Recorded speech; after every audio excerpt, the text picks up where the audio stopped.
تو اس وقت ایسے ہی ہمارے جاننے والے بیٹھ کر بول رہے تھے کہ آپ کی تقاریر سے، مجلس کے پوزیشننگ سے ملک میں ایسا ہوگا، یہ ہوگا، فلاں ہوگا، اور آپ کیا چاہتی ہیں؟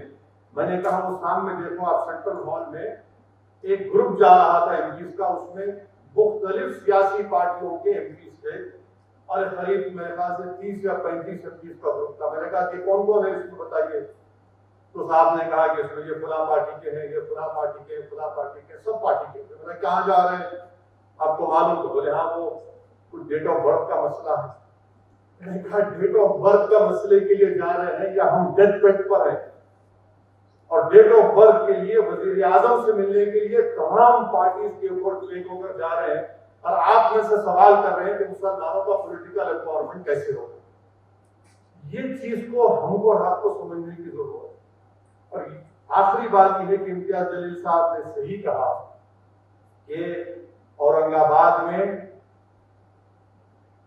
22 سال کے شیو سینا کے ایم پی کو مجلس اتحاد المسلمین نے ہرایا، اور میں اس بات کو مانتا ہوں کہ ہم کو پچھڑے سماج کے تمام طبقات کو، جس کو ونچت سماج کہتے ہیں، ان کو ساتھ لے کر چلنا چاہیے، اس سے بالکل اعتراض نہیں ہے۔ اور بہار میں ہم نے کامیابی حاصل کی، ہم بہار میں ایک الائنس کا حصہ رہے، الحمدللہ ہم نے وہاں پر کامیابی حاصل کی۔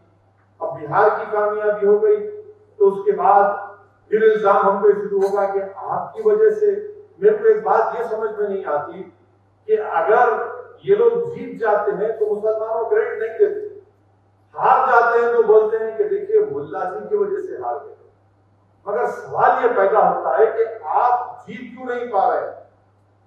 آپ جیت اس لیے نہیں پا رہے ہیں کہ سب کے سب فرقہ پرست ہو چکے ہیں، اور ہم اور آپ کو یہ ریالٹی کو ایکسپٹ کرنا پڑے گا۔ یہ تلخ ریالٹی ہے۔ اگر یہ سچ نہیں ہوتا تو کانگریس کے بہت بڑے لیڈر ہیں جو لیڈر بھی بننے کی کوشش کر رہے ہیں ابھی بھی ماشاءاللہ سے 50 سال کی عمر میں، وہ ہار گئے ہیں اتر پردیش سے۔ اور کہاں سے جیتتے ہیں؟ اس حلقے سے جیتتے ہیں جہاں پر قریب 25-30% مائنورٹیز کا ووٹ تھا۔ اور پھر ان کا الزام ہم پر یہ کہیں آپ کی وجہ سے سب ہو رہا ہے۔ میں ذمہ دار نہیں ہوں۔